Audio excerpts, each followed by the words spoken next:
Hey, buddy, watch this.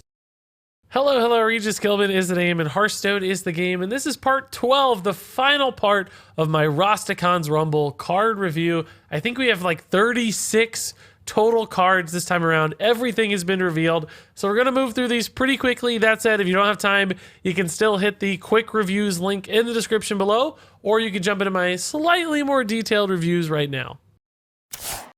Up next, we have the Spirit for Hunter, Spirit of the Lynx, coming in at 3 mana. Of course, it's a 0/3, has stealth for 1 turn, and it reads, whenever you summon a beast, give it +1/+1. So clearly some Hunter synergies here, and you can put some stats into play on the board immediately at a cost of 3 mana.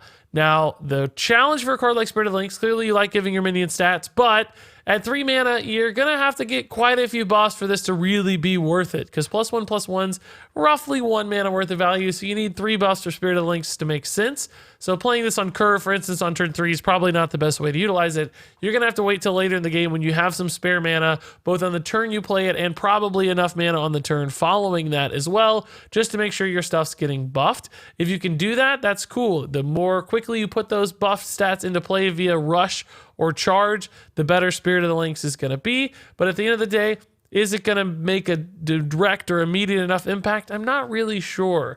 Even after we talk about Halazi here in a second, I just don't think Spirit of the Lynx gets quite there on adding up to tons of value.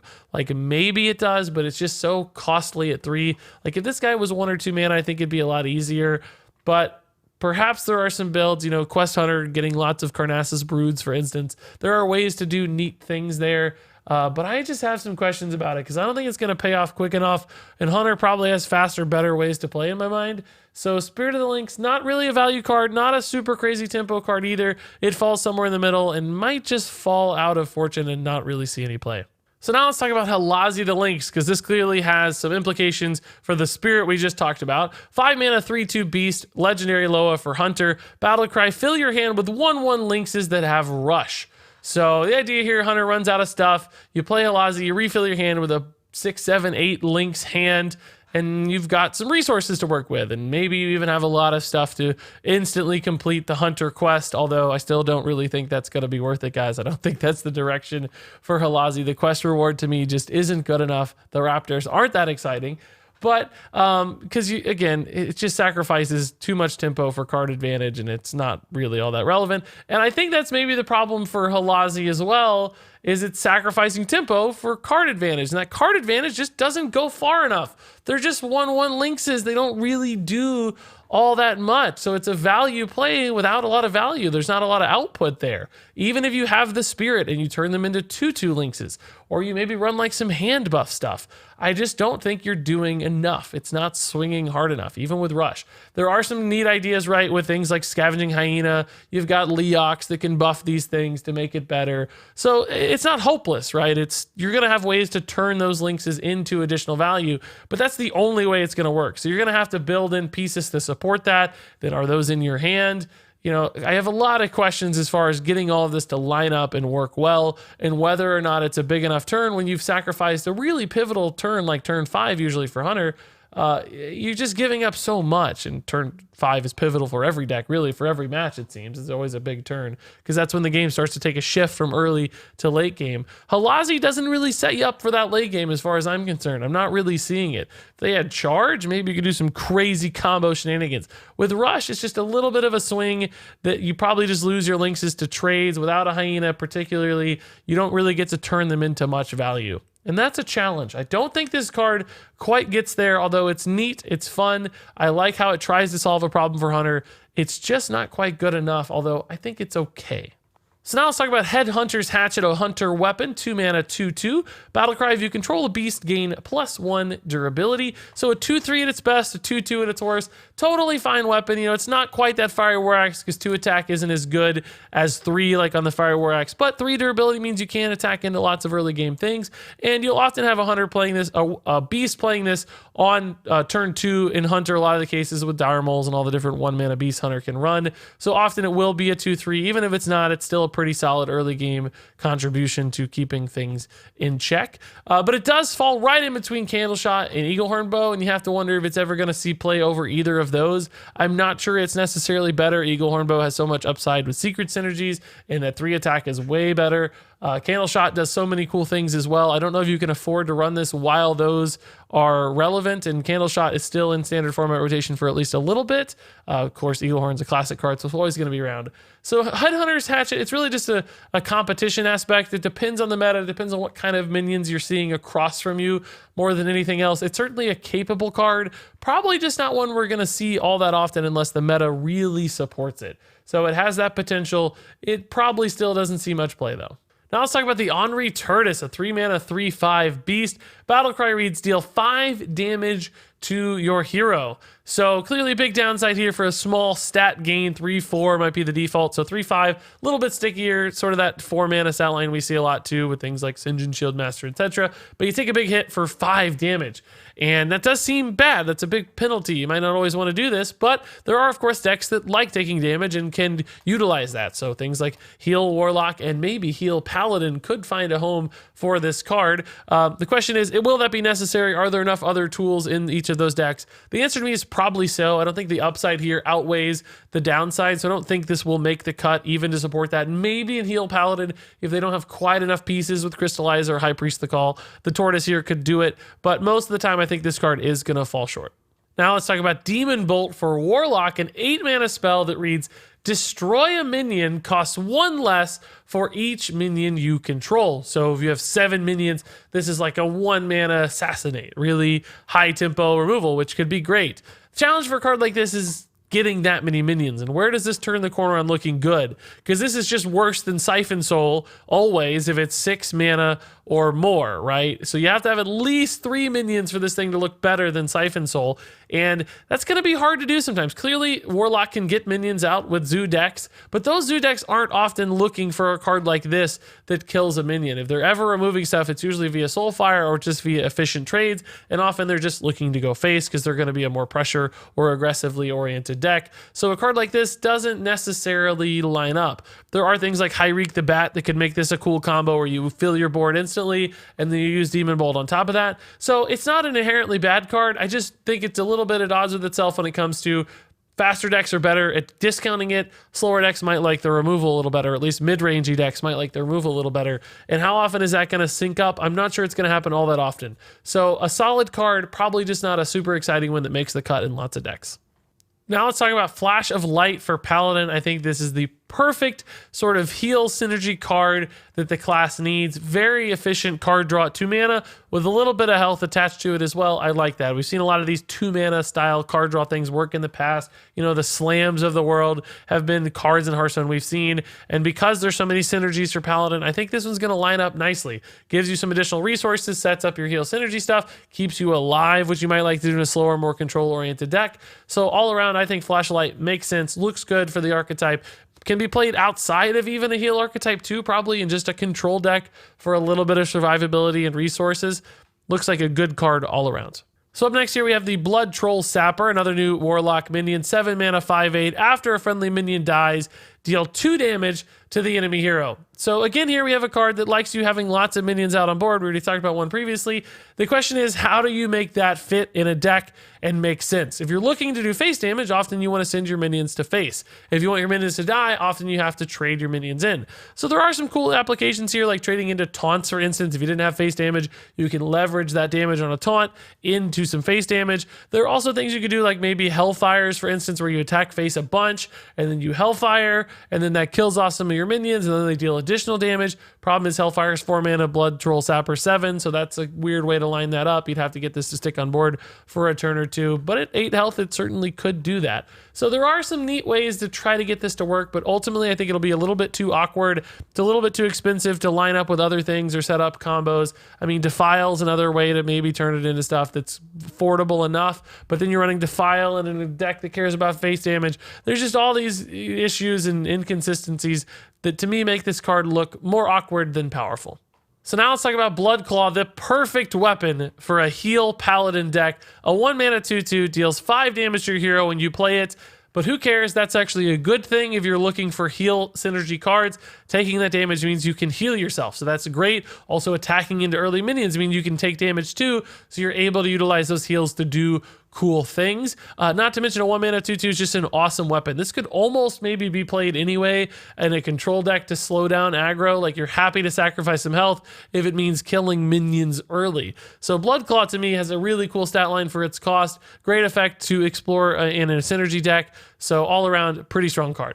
Now let's talk about Banana Buffoon, a 3 mana 2/2 neutral minion. Battlecry reads, add 2 bananas to your hand. Bananas, of course, what we've seen with King Mukla in the past, where you get a +1/+1 buff for 1 mana. And that makes this card pretty interesting. It's clearly sacrificing some stats for a 3-drop, but you're creating these resources in your hand that can be used in some intriguing ways. The average deck may not care about that. Like, you might rather have the stats on board than these, additional cards you have to spend mana on again. But there are certainly decks that like to have cheap spells to activate things like combo and rogue, or to bounce off of gadgets and auctioneers, or maybe just to use with like Violet Teachers. So I do think there's some interesting implications for this card. It might look like a neutral throwaway minion, but in reality, there are some decks that could probably use this, and that's why I'm a little more hopeful than this card than I would normally be. I think this has a fair bit of potential. So now let's talk about the Cheaty Ankle Biter, a 2 mana 2/1 neutral minion with lifesteal and Battlecry deal 1 damage. So I think the idea here is you have a little minion that maybe counteracts some aggressive starts from your opponent, pings off a token 1/1, sticks around to take a trade with a little bit of lifesteal. So maybe you gain 3 health in total with a Cheaty Ankle Biter, perhaps more if it somehow attacks multiple times. But at the end of the day, I just don't think there's enough output here. It looks like it's designed for a slower or more control style deck that wants to heal or stay alive. Maybe it makes sense in a heal synergy deck. That ping in particular is kind of cool with Light Warden, but I suspect you have better options at the 2 mana slot. There's just cooler things you can do, just better, bigger minions. It's not always about heal synergy. You still have to have stats and powerful plays, and I'm not sure this constitutes the most powerful play. So although it does have some applications due to that lifesteal, I still think this is a card that gets left behind. So now let's talk about Serrated Tooth, a new rogue weapon. It's a 1 mana 1/3. It has Death Rattle, give your minions rush. And this is a nice little base weapon for rogues to utilize, particularly maybe in a pirate shell where there's a lot of weapon synergy cards. Now, obviously, weapons in rogue always kind of go counter to your hero power. So if you're looking to utilize your hero power, cards like this aren't as strong. But because pirates are low cost and you can often play them pretty consistently in the early game, you don't usually need to fill in that mana with your hero power. So a weapon like this gives you a good base to build on. The Death Rattle is a nice little upside as well. It's not always going to line up perfectly, but you do have some control over it, so I think it will. We've seen in the past, cards like Candle Shot are important, even though this doesn't have that immunity of Candle Shot that makes it so darn good. Still, there are just lots of pings. You like to do that. This is just a quicker, easier weapon for rogue that builds upon faster. So for instance, a turn 2 Bloodsail Raider looks a lot better with Serrated Tooth than it would with the rogue weapon, because that slot is occupied. Now that means this card probably sees play in a rogue build, or maybe even just a regular weapon build with deadly poisons and stuff too. I think it's a solid little tool for rogue to have. It's not going to be everywhere. It's not going to feel dominant, but it is a good card. Up next here we have Halftime Scavenger, 4 mana 3/5 stealth, overkill, gain 3 armor, neutral minion. And this is all fine. It's okay. It's a stealth. It's going to stick around. It's probably going to get some overkill on a small minion. But if your opponent plays big stuff, 3 attack, not really a lot to set up that overkill. And then if you do get the overkill, you're really only getting 3 armor. So there are probably better cards that offer the same sorts of survivability. Just playing a taunt might be better. So I'm not sure what deck really wants to utilize this. It feels okay. Probably a solid arena card in a lot of ways, but for constructed, I just think everybody's going to have better options, and this card will fall to the wayside. So now we have Pounce, the card that's finally supposed to set up this hero power druid archetype 0 mana spell. Give your hero +2 attack this turn. And certainly, this feels a bit like a cheap, easy, early removal. Can kill those knife jugglers or flame imps. And then later in the game, if you have Gonk and Spirit of the Raptor, you can set up some opportunities to attack a few times, kill medium size, or I guess really small boards with cards like Pounce, or maybe in combination with like Malfurion's hero power. You get up to 5 attack, you play Gonk, you kill a couple things. And, that looks a little better than what we'd seen in the past. This card finally ties it all together and has it make sense. The question is still lining all that up, getting your gonk, getting to that point in the game, having all these different synergy cards. And, you know, this just doesn't go that far without gonk or the Spirit of the Raptor. You know, it's not going to remove mid-sized things. It's not going to compete in the late game. It's just going to fall empty. And, you know, by the time you get to gonk on turn 7, is your opponent still playing 2 health stuff? Do you have to have additional supporting pieces for your attack? Still some questions to answer, still some problems to overcome. And although this looks good finally for the archetype, it has some semblance of hope. I still don't think it gets there, and I don't think Pounce is going to see play right now unless more hero power stuff comes out for Druid in the distant future. When it does, this card has a chance. I'm not giving it a terrible rating. I do think it's solid enough for now. Up next is the Mashacoger Enforcer, an 8 mana, 2/14 taunt with Divine Shield. That's a crazy stat line.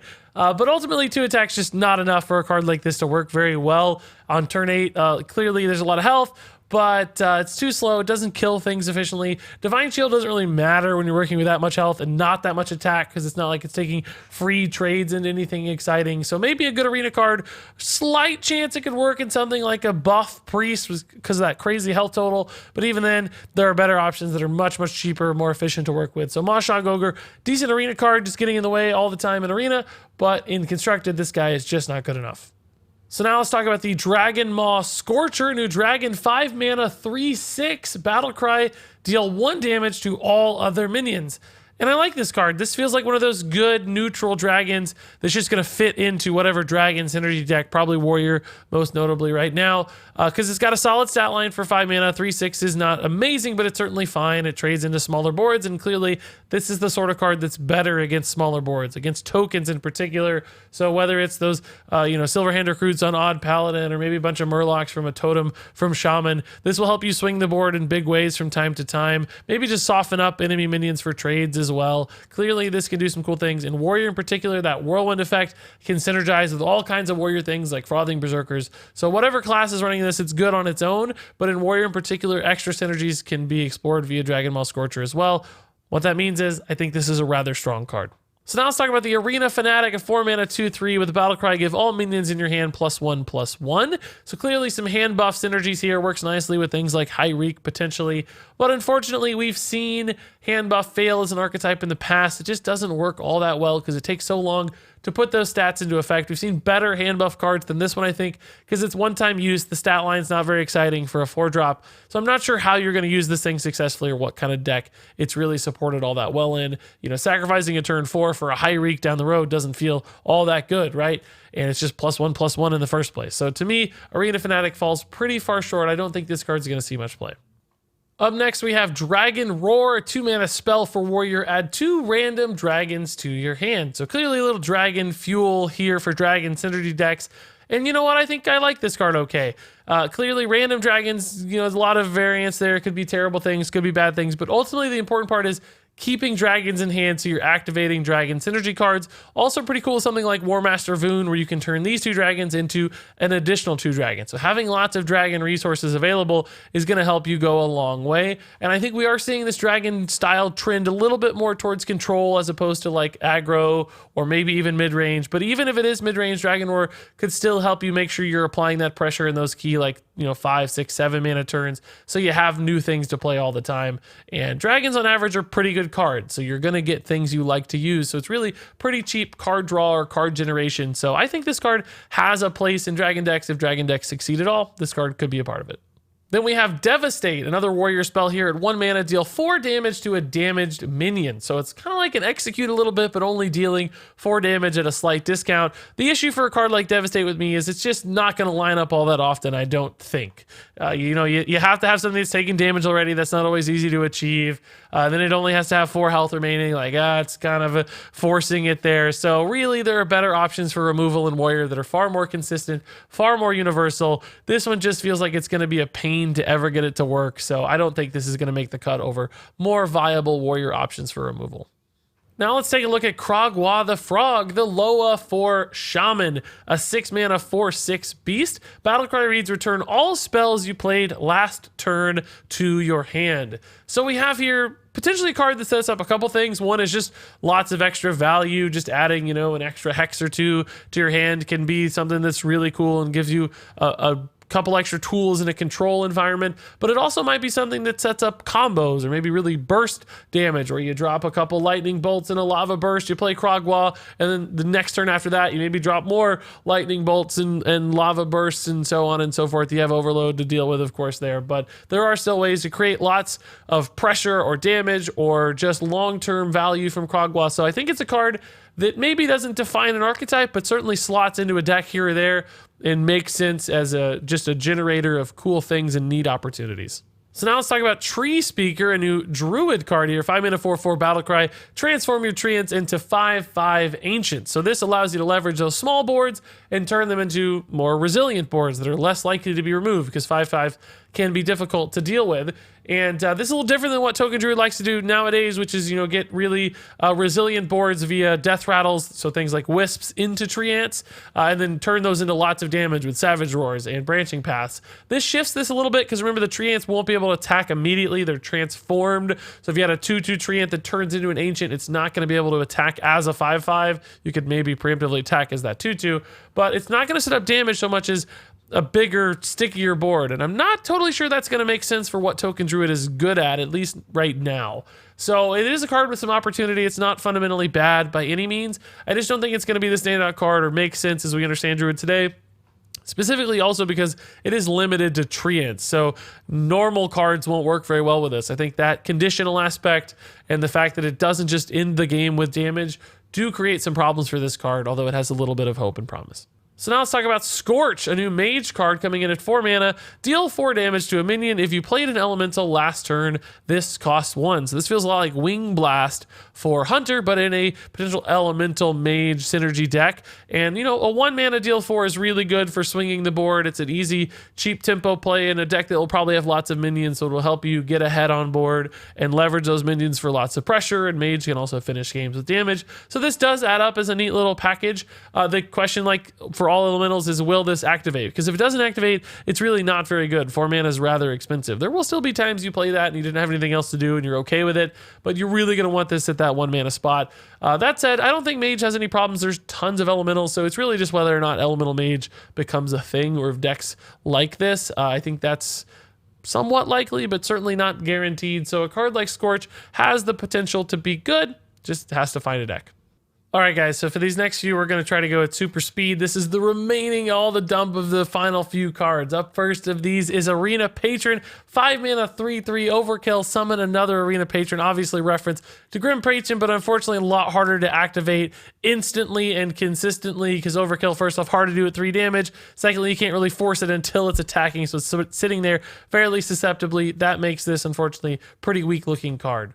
Moving on, we have the Arena Treasure Chest, 4 mana, 0/4, Death Rattle, draw 2 cards. So a little better card draw at 4 mana than what you might see normally, but unfortunately rather hard to activate, passive, not any value at all as a minion. So I don't think this thing sees any play. It's just too hard to get it to go off instantly, and there's no real synergies or anything to explore. So pretty weak card. Moving on, the Auchenai Phantasm. This one's pretty cool. 2 mana, 3/2 for Priest. Battlecry. This turn, your healing effects deal damage instead. Same idea we saw with Auchenai Soul Priest in the past. This one only works for 1 turn, though, instead of being a permanent effect, which can actually be an upside, right? Because sometimes that Auchenai gets stuck, and you're sad that it's out there. But this gives you a controlled way to turn your healing into damage, which sounds pretty cool. We already saw cards like Regenerate that might make this a very powerful combo option. So definitely keep an eye on this card. I think it's going to be a rather strong little utility tool for Priest moving forward.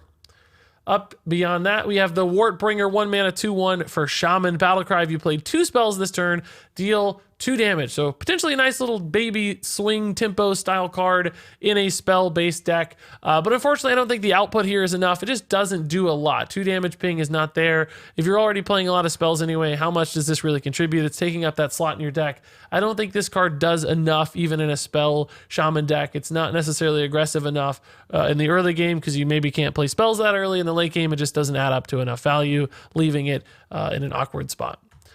After that, we have Stolen Steel, a 2-mana weapon here for Rogue. Discover a weapon from another class. I actually think this is a pretty neat idea. Of course, it synergizes with Burgle stuff outside of maybe the lifesteal weapon.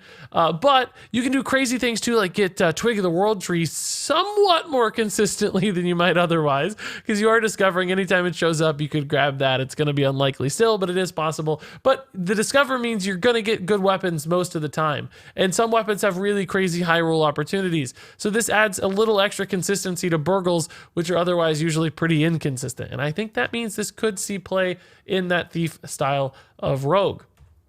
After that, we have the spell Zurcher, a 2-mana 2/3, has spell damage +2 while damage. So River Croc stats with some upside if it does take a hit. And that's cool. Like occasionally that would pay off, but unfortunately building a deck around this or trying to support it just means it's not going to be that great. Just consistent spell damage or something like Blood Mage Thanos is often going to be way better than a card like this where you have to work to make it good. Even then it's only barely good. So Spells Zurcher unfortunately doesn't look all that viable to me. Then we have the Shieldbreaker, a 2-mana 2/1 taunt. Battlecry, silence an enemy minion with taunt. And okay, sure, that could be neat in an aggro deck, maybe as a really flexible way to push through some extra damage by moving through your opponent's taunt. But it's competing against lots of other cards. It's going to be hard to slot in. Just running a Spellbreaker probably works better. Owl, just for that universal silence, might be better even really because it's only 1 more mana. So I think this card just looks like it's worse than its competitors and really not doing quite enough. After that, we have the Serpent Ward. This is cool because it's a neutral totem. That's awesome, and it looks sick too. 2-mana 0/2. At the end of your turn, deal 2 damage to the enemy hero. So if this guy lingers around for a while, it's going to add up to tons of damage. The problem there is actually going to be keeping this thing lingering around for a while. But you know what? In a deck or a class like Shaman that can deal with lots of token synergy stuff, maybe this could hang around. You buff it up, it just becomes this overwhelming force that chips away at your opponent's health. The question is it fast enough for a deck that cares about damage? They could just run like Knife Jugglers and better 2-drops instead, Merkspark Eels that are more consistent, trade better into the board, and probably do more. So as neat as I think this idea is, I really don't think this is going to be a competitive card. After that, we have the Scarab Egg, a new egg here. 2-mana 0/2, Death Rattle Summon 3/1/1 Scarabs. And I like this little egg. It's not quite the Nerubian because 4/4s are far more impressive than 1/1s.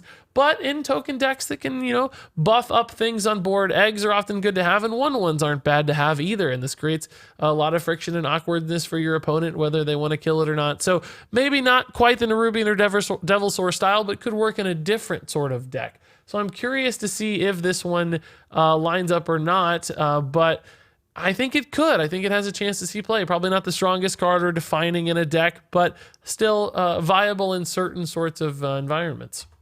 Beyond that, we have the Rumble Tusk Shaker. Cool card here, too. Wrestling partners, I guess. A 4-mana 3/2 Death Rattle Summon, a 3/2 Rumble Tusk Breaker, so he tags in his friend. 2 3/2 bodies for 4 mana here. Isn't terrible. This kind of has that Piloted Shredder feel to it a little bit, where you're getting some sticky 4 mana stuff. But the first half as the 3/2 is much weaker than Piloted Shredder's 4/3 in the past. So despite the increased consistency in the Death Rattle, I don't really think this offers enough impact the turn you play it, nor enough pressure or threat. So really not on that Piloted Shredder power level, and ultimately probably not going to see a whole lot of play in Constructed Hearthstone. Moving on to the Regenerating Thug, 4-mana 3/5. At the start of your turn, restore 2 health to this minion. And this is a cool idea because you've got this minion that's maybe hard to kill. We saw that in the past with the Gargoyle. Maybe that's some heal synergy stuff. But most of the time, it's just a 3/5 that's not really impactful enough. Doesn't have the stat line you're looking for in aggressive decks, which might want to use it as that heal synergy card. If you're looking for a stickier minion too, like why do you need that minion to survive so much? There are just higher value minions that do cooler things. So this one really just won't make the cut in any deck that I can see. Moving on to the Ice Cream Peddler, a 4-mana 3/5 Battlecry. If you control a frozen minion, gain 8 armor. And controlling a frozen minion is an awfully weird thing to be wanting to do. Yes, there are things like Cryostasis and Shaman that would enable you to do that. But it's just so awkward. You got to have this thing to make the Ice Cream Peddler good. It's way worse than other 4-mana 3/5 heal cards we've seen in the past that might deliver food to you. So I really think the consistency issues here are a problem. Only good in certain classes in the first place. So this card just won't ever see play. It's way, way too awkward to use. And then moving on to the Helpless Hatchling, a 1-mana 1/1 beast. We got a new cute card entering the fray here.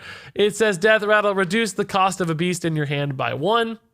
Which, you know, that's a good thing to do, but a 1-mana 1/1 beast here just maybe doesn't go far enough compared to other beasts on turn 1 that have a more direct and immediate impact. Things like Dire Moles, a 1/3 for instance, is way better. You can run your Spring Paw to get some guaranteed action and a better curve as well, potentially, because this one, you know, playing on turn 2, for instance, isn't great, whereas Spring Paw might be. There is still always a reason to play a beast on 1, so if a deck just really needs a lot of 1-drops, or maybe a Quest Hunter needs an extra beast to play to set up some Scavenging Hyenas, this guy has a chance. You know, he's okay.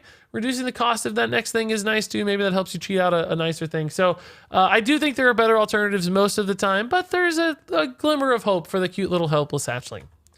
Moving on to the Gurabashi, offering a 1-mana 0/2 at the start of your turn.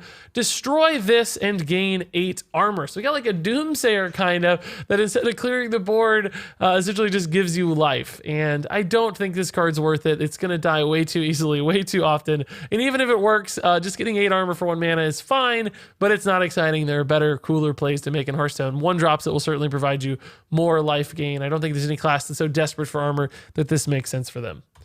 Then we have the Former Champ, 5-mana 1/1, Battlecry summon a 5/5 Hotshot. And I love the mechanic here, like this guy who used to be good brings along his new Hotshot fighter with him. So a cool idea.